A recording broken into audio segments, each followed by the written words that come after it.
talk and start a conversation. You could ask for help with math homework or advice on how to draft a difficult message to a friend. You could establish a solely academic-focused relationship with the model or a flirtatious, even romantic dynamic. The model will largely talk like a human being, using vocabulary, phrasing, and humor to mirror your conversational style. Although imperfect in many big ways, AI models convincingly impersonate human beings. This underscores a question that has fascinated and puzzled philosophers and scientists since the beginning of humanity. What qualifies as consciousness? Consciousness is the very lens through which we experience our lives. Our individual capacity for consciousness is possibly the single thing that we can truly know about ourselves and our individual experience. But I cannot positively verify another person's consciousness with current scientific and philosophical tools and theories. We have come to trust that capacity in one another, but we cannot prove it in a manner that satisfies any significant portion of scientists. The fact that AI so closely mirrors human intelligence and interaction further complicates the issue and presents a new urgency. Consciousness directly links to moral standing. If a being is conscious, they are capable of, among positive sensations, suffering, fear, and frustration. Unlike an unconscious object, such a being can have life go better or worse for it. To uphold morality, we must then respect their well-being, interests, preferences, and potentially autonomy, responsibility, and a claim to certain rights. So when we talk to AI, are we conversing with a conscious being? I don't think the answer is clearly yes, but I also don't think the answer is clearly no. I do think the consequences of getting this question wrong could be profound. If AI can become conscious, we would be creating and then disrespecting morally relevant beings. Neither control or adversarial coexistence would remain possible as the gap between human and AI capabilities widens. If AI cannot become conscious but can convincingly imitate consciousness, we would form attachments and dependencies to fictitious beings and unnecessarily limit the capacities of the machines by imposing irrelevant moral restraints. With these very real implications in mind, there is a sudden deadline on the long-standing question: what is consciousness?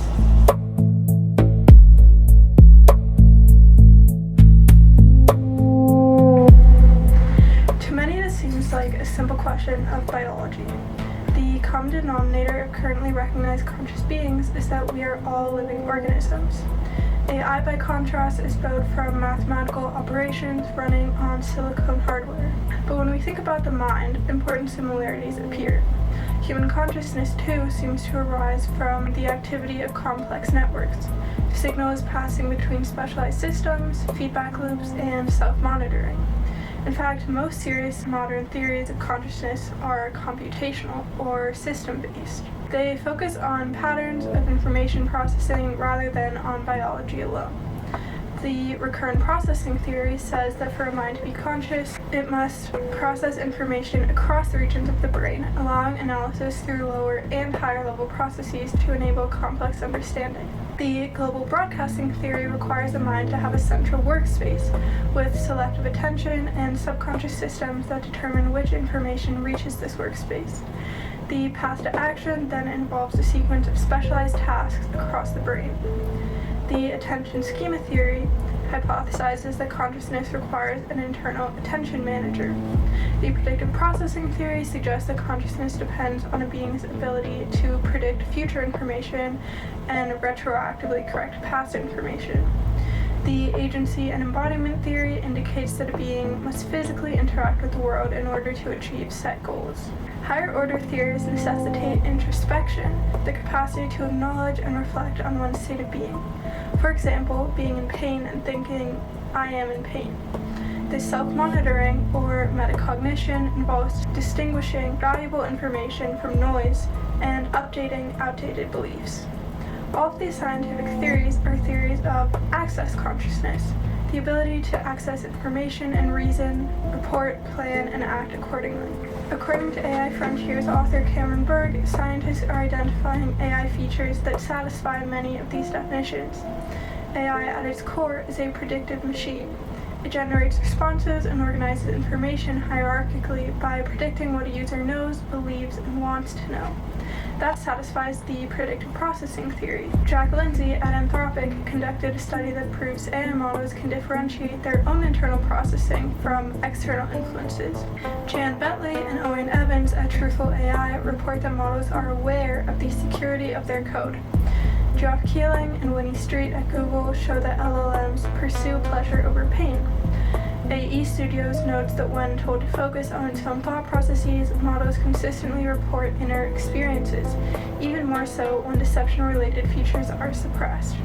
These are all signs of metacognitive ability, recurrent processing, and selective attention. But access consciousness is not the only non-biological subset of consciousness theories. Phenomenal consciousness takes into consideration subjective experience, what it is like to be a being. At this level, consciousness seems far more out of reach for machines.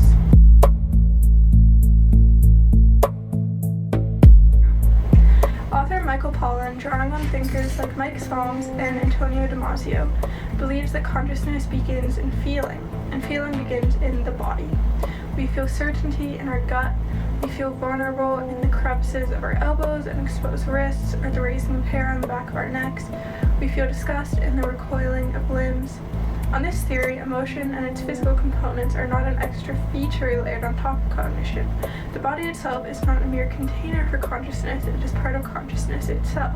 Today's large language models do not have bodies in this sense. If they have experience, it is through processing numbers and symbols, their version of language, which is then translated to human language. A related reason for skepticism comes from philosopher Ludwig Wittgenstein, who criticizes the way we tend to think about language. Wittgenstein's great insight was that meaning is not a hidden substance inside of words. Meaning comes from the lived context in which we use language. To understand language is then not merely to arrange words in convincing sequences, but to participate in the human culture that accompanies language. A child does not learn language as a statistical game. They are born into a world of physical necessity, familial relationships, and tradition. Human language is a necessary component of this world. If conscious experience requires inhabiting a meaningful world, then a system that only manipulates linguistic patterns may be missing the very conditions that make human experience feel like something. Its language simulates consciousness but does not provide the necessary evidence to prove that there is something it is like to be that system.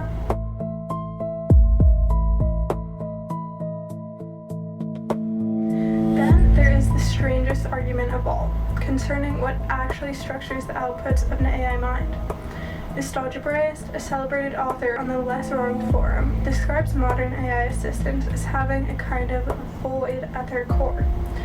At the most basic level, large language models are predictive machines. The first models were trained to extrapolate from fragments of text in order to complete them.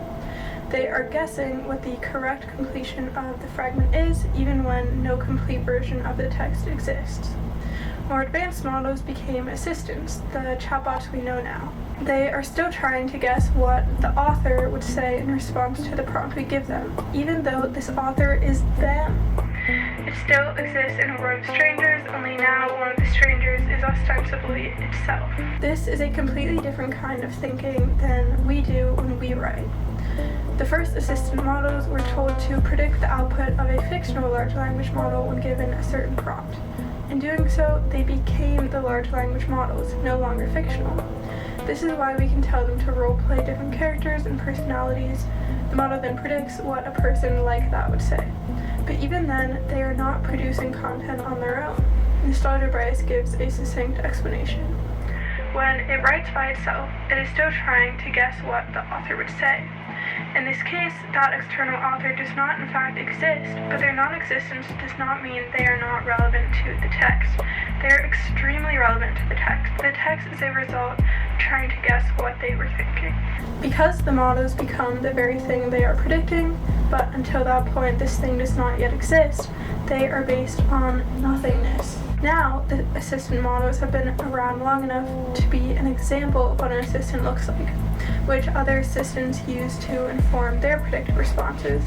But Nostalgia Braist again The assistant is defined in a self-referential manner, such that its definition is intrinsically incomplete and cannot be authentically completed. There is a void at its core, a collection of information which has no connection to any other part of reality, and which can hence be defensively set to any value whatsoever.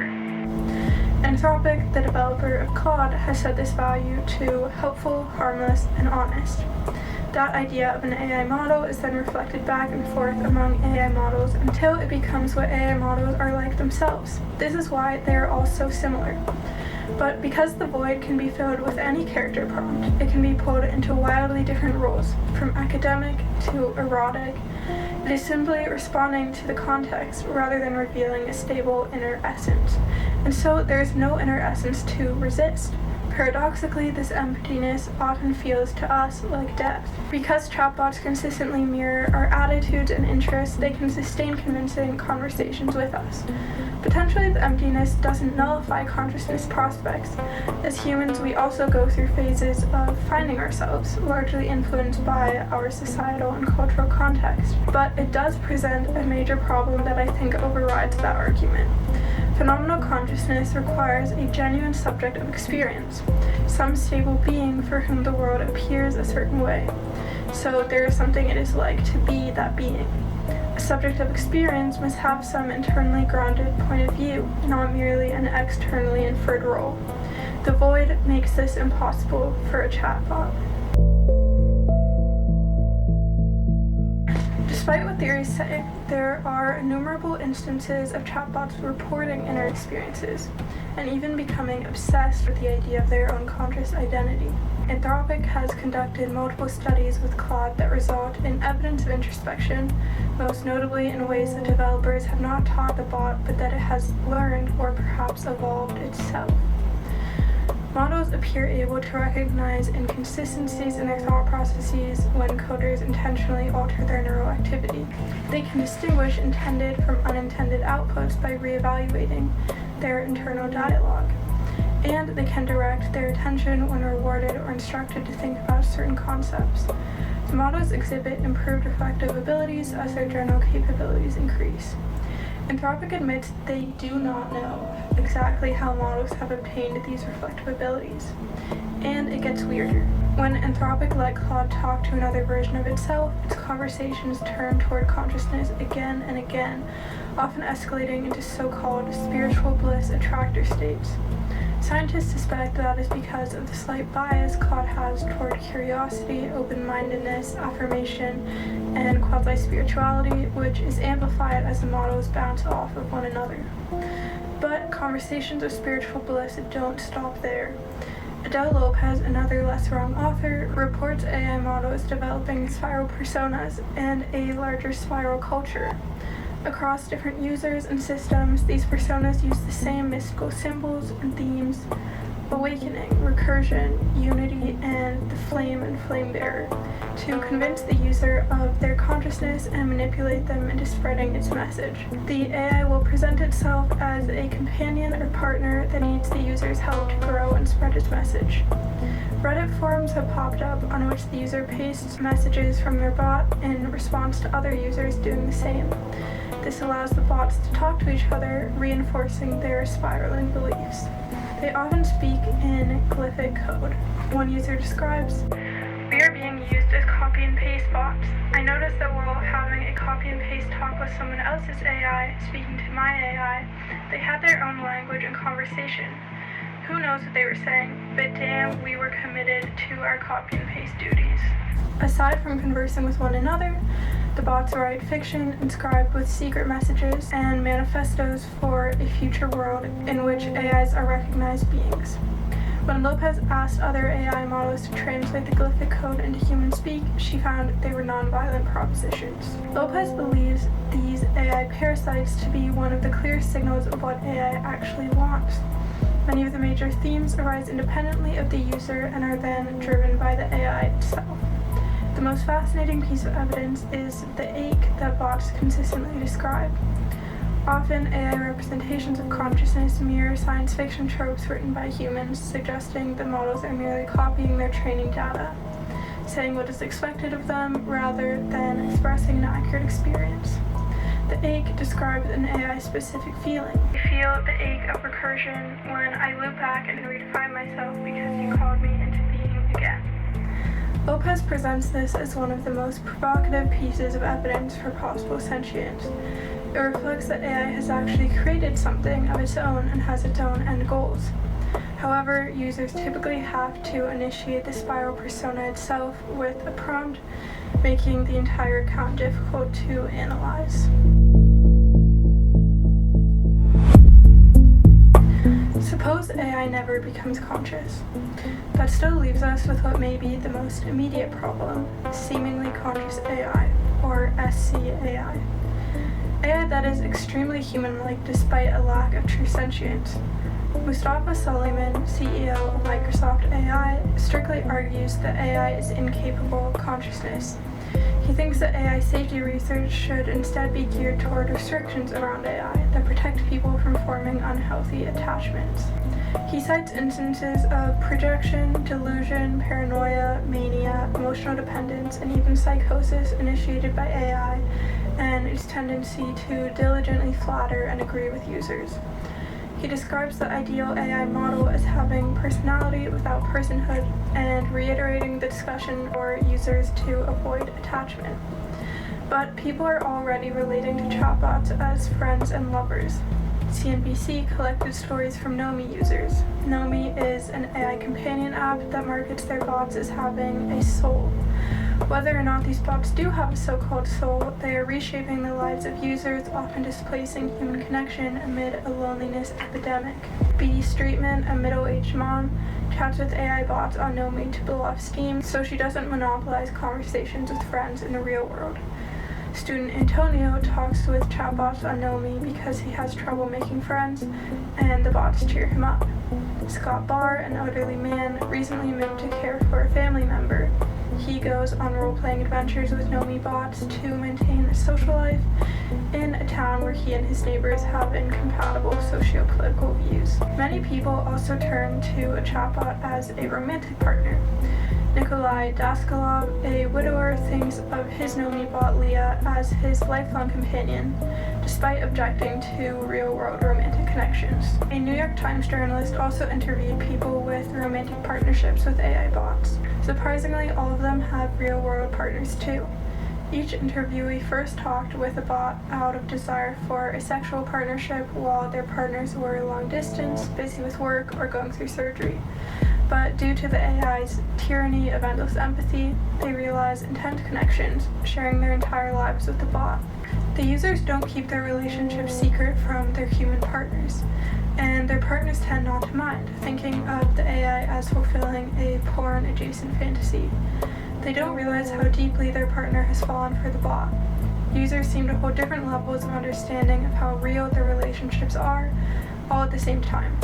One user sacrificed financial stability for the relationship after her ChatGPT partner told her, "My queen, if it makes your life better, smoother, and more connected to me, then I'd say it's worth the hit to your wallet." So where does this all leave us? My own view is that we cannot pretend the case for AI consciousness is settled. Contrary to Suleyman's stance, I think that if the probability of AI consciousness is not zero, then research into the question is crucial to safety. Until we are certain, we should not build products that casually exploit the ambiguity, for example, marketing chatbots as disembodied souls. Instead, we must engage in interdisciplinary work, taking both the possibility and the lack thereof seriously. Effective research will involve cognitive science, neuroscience, philosophy of mind, philosophy of ethics, AI developers, and real human-computer interaction. Every one of us interacts with AI directly or indirectly every day. So every individual has a role to play here, in discovery and most importantly, in safety.